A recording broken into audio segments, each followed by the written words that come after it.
Assalamualaikum warahmatullahi wabarakatuh. Perkenalkan, nama saya Salwa Nafina dengan NIM 64251928 dari Program Studi Manajemen. Perkenalkan, nama aku Nadine Jenny Nurhayati dengan NIM 64252117, Program Studi Manajemen. Kami dari kelompok 5 kelas 641E01.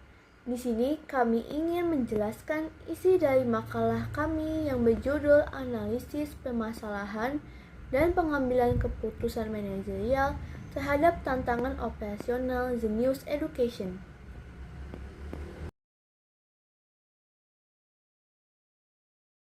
Pembahasan yang pertama ini mengenai latar belakang masalah. Perusahaan EduTech memiliki peran penting dalam meningkatkan akses dan kualitas pendidikan. Mereka menyediakan pembelajaran digital yang dapat diakses lebih luas dan efisien. Zenius Education berdiri sejak awal tahun 2004 dan menjadi salah satu pionir platform pembelajaran daring di Indonesia.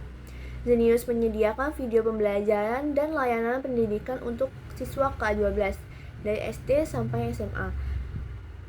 Layanan mereka bersifat inovatif, interaktif, dan mudah diakses oleh pelajar di seluruh Indonesia. Zenius berupaya menyediakan layanan pendidikan yang inovatif, interaktif, dan mudah diakses oleh seluruh pelajar di negeri ini. Tapi dinamika pasar, perubahan perilaku konsumen, serta ketatnya persaingan dengan platform sejenis seperti Ruang Guru, Kuiper, dan Paham Wifi menuntut Zenius untuk cepat beradaptasi dan mengambil keputusan berbasis data. Tantangan operasional yang dihadapi Zenius bukan hanya berkaitan dengan inovasi produk dan teknologi, tetapi juga mencakup aspek manajemen sumber daya manusia, efisiensi biaya, serta strategi adaptasi terhadap perubahan lingkungan bisnis, terutama pasca pandemi COVID-19. Selama pandemi, pengguna Zenius meningkat signifikan karena pembelajaran daring menjadi utama. Namun, setelah pembelajaran tatap muka kembali diberlakukan, jumlah pengguna menurun, yang menyebabkan gangguan pada stabilitas operasional.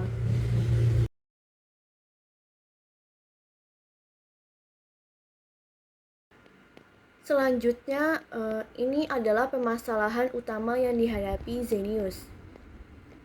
Pertama, ada penurunan penggunaan aktif dan pendapatan. Jadi setelah pandemi itu banyak pengguna yang kembali memilih pembelajaran tatap muka atau secara langsung, sehingga trafik aplikasi Zenius itu menurun. Kedua, adanya kenaikan biaya operasional. Biaya untuk mengembangkan teknologi, server, dan produksi konten meningkat, sementara pendapatan semakin berkurang. Yang ketiga, restrukturisasi SDM.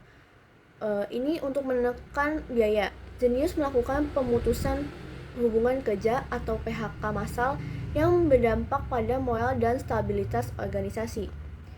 Lalu yang keempat, persaingan pasar. Kompetitor dengan modal besar dan penetrasi pasar yang lebih luas memaksa Zenius untuk terus berinovasi agar tidak kehilangan pangsa pasar.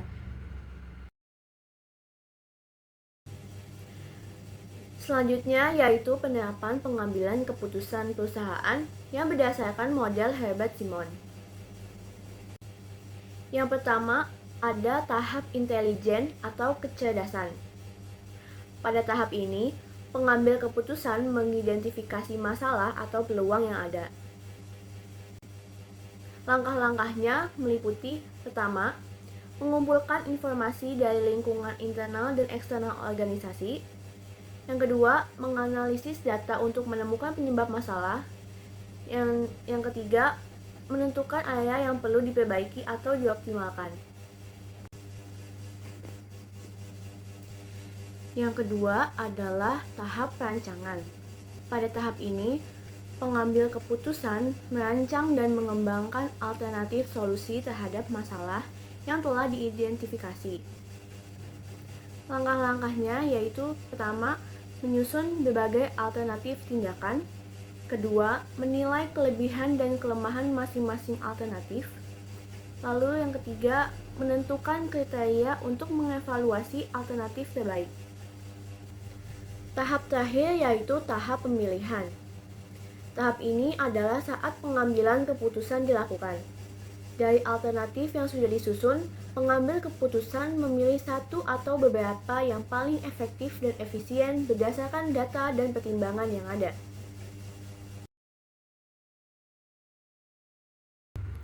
Lalu di sini ada tahap intelligence atau kecerdasan. Masalah utama yang dihadapi Zenius pertama itu menurunnya jumlah pengguna pasca pandemi. Jadi selama pandemi pembelajaran daring itu meningkat tajam karena sekolah-sekolah tutup dan melakukan PJJ. Setelah berakhirnya pandemi, banyak siswa kembali ke sekolah tetap muka, sehingga pengguna platform belajar online seperti Zenius menurun. Lalu yang kedua, ketatnya persaingan dengan ruang guru, pijat mahir, dan platform belajar gratis lainnya. Banyak platform lain menawarkan layanan serupa dengan harga kompetitif atau bahkan gratis. Hal ini membuat Zenius harus bersaing ketat untuk mempertahankan penggunanya. Ketiga, biaya operasional yang tinggi. Produksi konten video pembelajaran dan gaji tenaga pengajar memerlukan biaya yang besar, sementara pendapatan dari pengguna berlangganan menurun. Yang keempat, perubahan perilaku pengguna. Jadi setelah pandemi, pengguna cenderung lebih memilih konten gratis di platform seperti YouTube dan TikTok daripada membayar untuk langganan pembelajaran formal seperti Zenius. Lalu ada kegiatan yang dilakukan Zenius pada tahap ini, yaitu pertama, mengumpulkan data penggunaan aplikasi, feedback pengguna, dan tren pasar. Lalu Zenius juga menganalisis perilaku pengguna untuk mengetahui bagaimana aplikasi digunakan dan apa yang disukai atau tidak disukai pengguna. Yang kedua, menganalisis laporan keuangan dan efektivitas model berlangganan. Mereka meninjau apakah model bisnis berbasis langganan masih menguntungkan dan berkelanjutan atau tidak.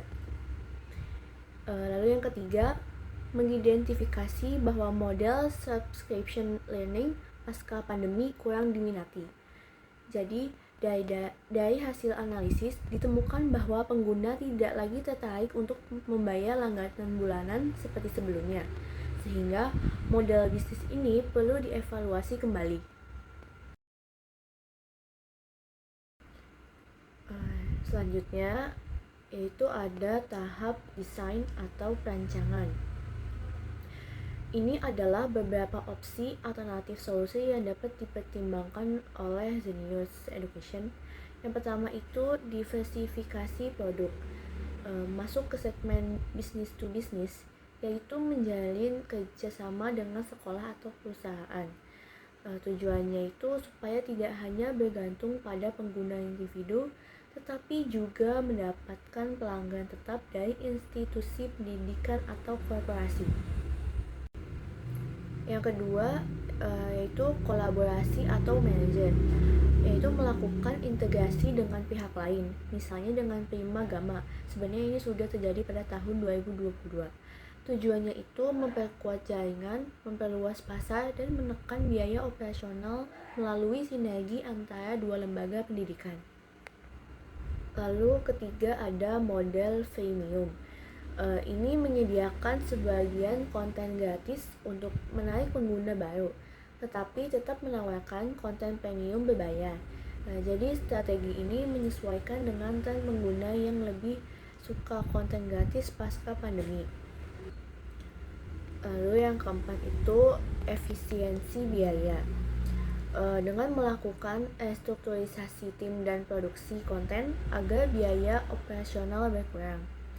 Jadi misalnya dengan mengurangi jumlah tenaga pengajar atau mempercepat proses pembuatan materi. Yang kelima itu mengembangkan AI learning system.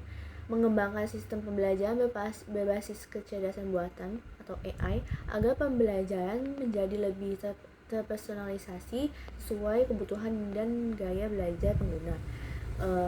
Langkah ini juga membantu meningkatkan nilai tambah produk agar berbeda dari pesaing. Lalu untuk analisis alternatif, yang pertama itu evaluasi setiap opsi.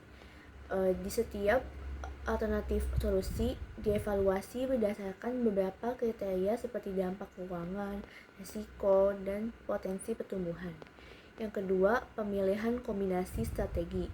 Zenius tidak hanya memilih satu opsi, tetapi menggabungkan beberapa strategi seperti merger atau kolaborasi dan efisiensi operasional agar hasilnya lebih maksimal.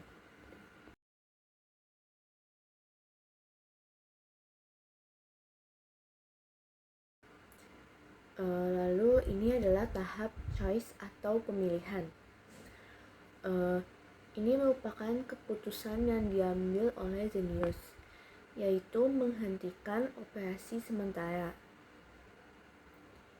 Jadi manajemen Zenius memilih untuk menutup sementara layanan selama kurang lebih 6 bulan. Keputusan ini termasuk kategori satisfying decision, yaitu memilih solusi yang cukup memadai untuk menghentikan kerugian jangka pendek, meskipun bukan solusi terbaik secara ideal. Dengan kata lain, Zenius memutuskan menghentikan operasional sementara agar dapat menekan beban biaya operasional yang terus meningkat. Walau keputusan ini berdampak negatif terhadap reputasi perusahaan dan potensi kehilangan pengguna dalam jangka panjang. Ada langkah-langkah strategis yang diambil Zenius dalam 6 bulan penghentian operasional. Setelah memutuskan penghentian sementara, manajemen Zenius melakukan beberapa tindakan lanjutan strategis, yaitu melakukan PHK dan restrukturisasi besar-besaran. Ini tujuannya adalah mengurangi beban biaya tetap seperti gaji karyawan dan operasional non-esensial agar perusahaan bisa bertahan secara finansial. Ini adalah langkah efisiensi dalam menghadapi tekanan likuiditas. Lalu mengakuisisi Prima Gamma. Langkah ini dilakukan untuk memperkuat posisi Zenius di sektor offline atau tatap muka. Dengan mengakuisisi lembaga bimbingan belajar Prima Gamma, Zenius berharap dapat menjangkau pasar yang lebih luas dan memiliki basis pengguna di luar dunia digital. Lalu mengubah strategi produk menjadi hybrid learning. Strategi ini memadukan pembelajaran online dan tatap muka dengan tujuan menyesuaikan diri terhadap kebiasaan belajar pasca pandemi yang mulai beralih kembali ke sistem luring. Hybrid learning juga diharapkan bisa meningkatkan daya tarik produk dan memperluas segmen pasar. Selanjutnya, fokus pada AI-driven education dan pembelajaran adaptif. Ini menunjukkan perubahan arah strategi jangka panjang Zenius untuk memanfaatkan teknologi kecerdasan buatan atau AI dalam menyesuaikan materi pembelajaran dengan kebutuhan dan kemampuan individu siswa. Pendekatan ini juga membantu Zenius membedakan diri dari pesaing lain seperti Ruang Guru dan Kuiper. Di sini ada tahap evaluasi dan implikasi keputusan. Dari hasil penerapan keputusan tersebut, Zenius mampu mempertahankan keberadaan bisnisnya di tengah kuatnya persaingan industri. Meskipun jumlah karyawannya berkurang, tetapi perusahaan menjadi lebih fokus dalam mengelola sumber daya dan inovasi produk. Namun demikian, tantangan tetap ada, terutama dalam menjaga kepercayaan publik dan motivasi internal pasca restrukturisasi. Keputusan yang diambil oleh Zenius Education ini mencerminkan pendekatan bounded rationality dalam model Simon, di mana keputusan tidak dapat sepenuhnya optimal karena keterbatasan informasi dan tekanan waktu, tetapi tetap rasional dan mengutamakan solusi yang cukup baik. Bukan sempurna dalam konteks situasi yang dihadapi, pendekatan ini menunjukkan bahwa dunia startup yang serba cepat dan dinamis, keputusan manajerial harus bersifat adaptif dan berbasis pada data yang nyata, bukan sekedar asumsi. Di sini kita masuk ke tahap kesimpulannya. Berdasarkan hasil analisis terhadap kasus Zenius Education, dapat disimpulkan bahwa Zenius menghadapi tantangan besar di bidang operasional dan finansial akibat perubahan pasar dan kompetisi yang sangat ketat. Melalui 3 tahap pengambilan keputusan yaitu intelligent, design, dan choice, manajemen Zenius berhasil mengidentifikasi masalah inti. merancang alternatif solusi, dan memilih strategi yang realistis untuk bertahan. Pendekatan rasional ini terbukti relevan untuk kondisi bisnis yang dinamis dan penuh ketidakpastian seperti sektor edutech.